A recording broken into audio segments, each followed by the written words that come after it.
Sign नहीं दिखता है, आईएसआईएस के झंडे नहीं दिखते हैं, इंडियन आर्मी गो बैक नहीं दिखता है। ये मजबूती है और आप आश्वस्त रहिए, भारत मजबूत है और आगे आगे भाजपा भी मजबूत होगी। ठीक है। आप श्रीनगर से भाग गए, आप क्यों नहीं कहीं चुनाव लड़ पाए? आप सत्तारूढ़ दल है दिल्ली में, आपको इतनी हिम्मत दिखानी चाहिए थी। आप कहते हैं शांति, लड़ते चुनाव, यही तो लोकतंत्र है।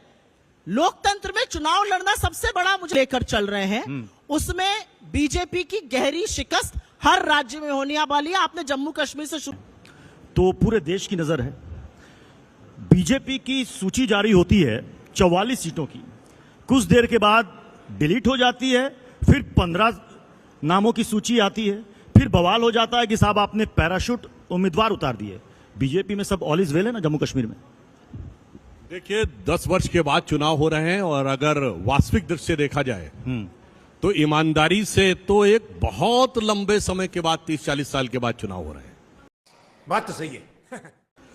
और एक ऐसे वातावरण में चुनाव हो रहे हैं जब एक दौर था जब तिरंगा लहराना अपने आप में एक चुनौती होता था। आज तिरंगा यात्रा निकाली जा चुकी है। एक दौर था जब लोग कहते थे तिरंगे को कंधा देने वाला कोई नहीं मिलेगा। आज डल लेक पे तिरंगे की झड़ी दिखाई पड़ती है। इस बदलाव के साथ चुनाव हुए हैं तो मानी हुई बात है, उस कारण से बदलाव में बहुत सारी अपेक्षाएं और आकांक्षाएं भी होती हैं। एक दौर था कश्मीर वैली में पाकिस्तान के झंडे, आईएसआईएस के झंडे दिखते थे, वो सब खत्म हो गए, अब तिरंगे झंडे ही दिखते हैं। तो अपेक्षाएं हैं, आकांक्षाएं हैं, उस कारण से कई बार इस प्रकार का विचार आता है तो परिस्थिति के अनुसार उसको एकोमोडेट करने के लिए प्रयास किया जाता है। मैं ये मानता हूं कि इसमें किसी भी प्रकार की कोई गलत बात नहीं है। ये बदली हुई परिस्थिति में कश्मीर में जनता की आकांक्षाओं की एक अभिव्यक्ति। जम्मू में आप मजबूत हैं, लेकिन कश्मीर में आपका संगठन कमजोर है, मानते हैं आप इस बात को? मानी हुई बात है, जितना हम जम्मू में मजबूत हैं कश्मीर में वैसी तो स्थिति नहीं है। एक तरफ कश्मीर में वैली में आपका संगठन कमजोर, ऊपर से पार्टी के अंदर टिकट बंटवारे को लेकर संग्राम, तो ये तो आपके लिए डबल चुनौती हो गई। आज कम से कम हम ये कह सकते हैं कि वैली में भारत मजबूत है। आज वैली में वो सीन नहीं दिखता है, वो तो मेरी जान पाकिस्तान, ये साइन नहीं दिखता है, आईएसआईएस के झंडे नहीं दिखते हैं, इंडियन आर्मी गो बैक नहीं दिखता है।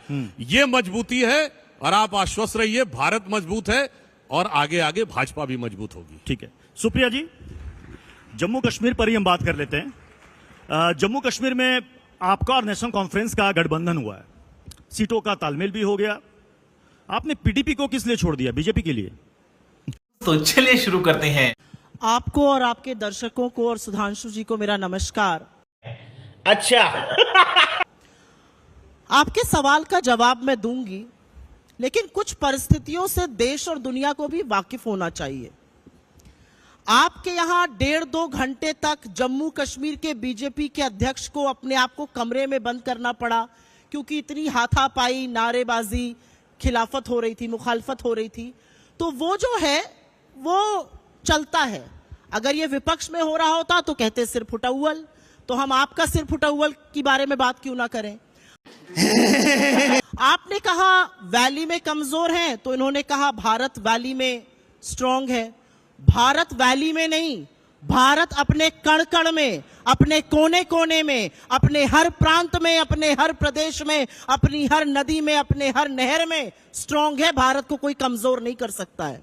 लेकिन यहां पर एक बात यह जरूर पूछी जाएगी कि जिस कश्मीर में आप राग अलापते हो, और मैं ये 2 चीजें बोलना चाहती हूं क्योंकि इस पर चर्चा होनी चाहिए।